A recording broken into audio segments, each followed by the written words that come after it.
And when Super Nintendo came out, my love for games just got even more pronounced, right? Like these are the kinds of things that I would have to like save up for with like chores or allowance money or whatever, and get my Super Nintendo with Super Mario World and being excited for A Link to the Past to come out and Super Metroid and just like pouring through Nintendo powers over and over again, looking at that stuff and just kind of like being obsessed with it. So Sure. I don't know. I guess I've always kind of had that passion for games. It's just really, I guess it's just fortunate that I got to kind of end up where I have.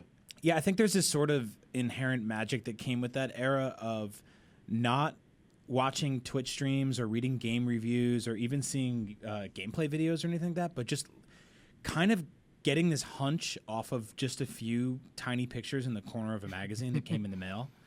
Right. And hoping for the best. Like it was very easy to mow lawns or rake leaves for 6 months and roll the dice and buy a bad game.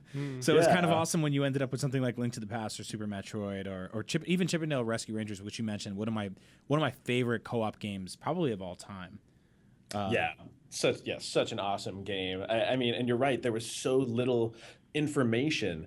I mean, I remember I used to call the Nintendo Consumer Service Department as a kid, just like to get whatever information I could out of The hotline? You'd grill the hotline? I remember calling him once before. This was for Link to the Past, Right? And I called him and I said, I don't know, some distraction question like when's it coming out? Even though I already knew, or like I just wanted to talk to someone about it, right? Yep.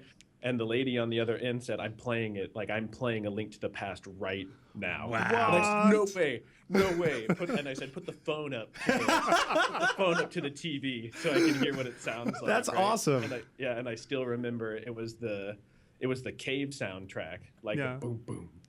Wow.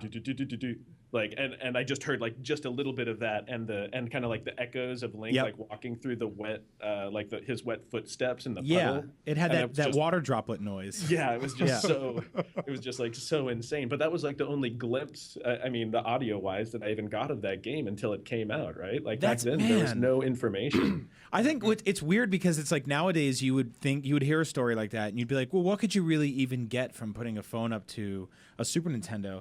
But the reality was the sound was so much drastically better than what we had on the NES. So even that would have been enough to get you going for 6 months. You were probably the kid that went into school and you're like, here, I'm going to sing it for you now. This is how it is. And everyone's like, you're a liar.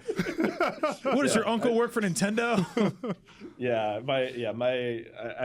I imagine I was the bane of everyone, from like the EB Games or GameStop managers that I would call and ask, when's Mega Man X coming out? When's it coming out? I would call every week. It's like I knew when it was coming out.